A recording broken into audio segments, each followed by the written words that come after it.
The climb to courage. In the small town of Eldergrove, nestled between rolling hills and whispering pines, lived a young woman named Maya.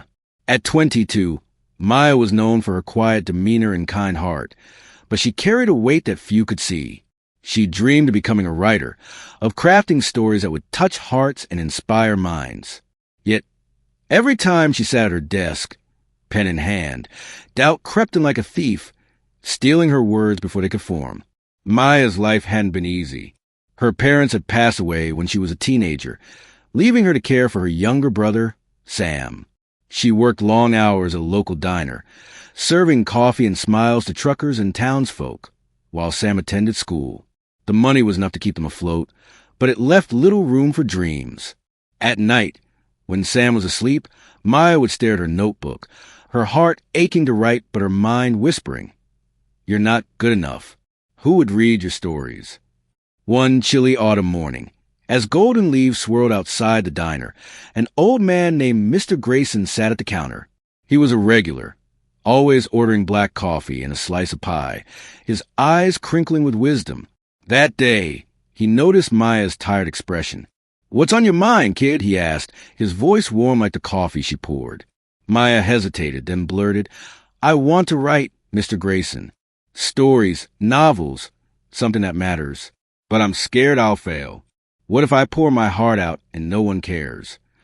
Mr. Grayson leaned back, his gaze steady. "You know, Maya, fear's like a mountain. It looks impossible from the bottom, but every step you take gets you closer to the top. You don't need to be fearless. You just need to start climbing." His words lingered in Maya's mind long after he left. That night, she opened her notebook and wrote a single sentence. The girl stood at the edge of her dreams, afraid to leap. It wasn't much, but it was a start. Over the next few weeks, she wrote more, stealing moments between shifts and Sam's homework. Her story grew, a tale of a young adventurer facing a world of challenges, much like herself. But doubt was a stubborn shadow. When Maya shared a chapter with a co-worker, hoping for encouragement, the response was lukewarm.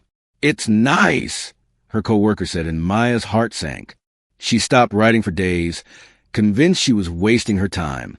The notebook gathered dust, and the diner's routine swallowed her again. One evening, Sam noticed her gloom. At 16, he was perceptive beyond his years. "Why'd you stop writing, Maya?" he asked, munching on cereal. She sighed. "It's not good enough, Sam. I'm not good enough." He frowned, setting down his spoon. "You always tell me to keep going, even when math kicks my butt. Why don't you follow your own advice?" Maya stared at her brother, his words cutting through her fog of self-doubt. He was right. She'd always push him to persevere, whether it was schoolwork or soccer tryouts. Why was she so quick to give up on herself? That night, she picked up her pen again, determined to keep going, not for perfection, but for the love of the story. The turning point came when Maya saw a poster for a regional writing contest. The prize was modest, a small cash award and publication in a local anthology. But to Maya, it was a chance to be heard. The deadline was a month away, and the theme was courage. Her heart raced. This was her mountain, and she decided to climb. She poured herself into her story, writing late into the night, her diner uniform still smelling of coffee. The tale evolved into one of a girl named Lila, who ventured into a forest of fears to find a hidden light that could heal her village. Each obstacle Lila faced mirrored Maya's own struggles, grief, doubt, the weight of responsibility. Writing became a mirror, reflecting Maya's resilience back at her. As the deadline approached, Maya's nerves frayed. What if her story was rejected? What if she wasn't ready? But Mr. Grayson's words echoed. "Every step gets you closer." She submitted her manuscript, her hands trembling as she clicked send. Weeks passed, and Maya tried to focus on her routine. She laughed with Sam, served pie at the diner, and even jotted down new story ideas. But the waiting gnawed at her.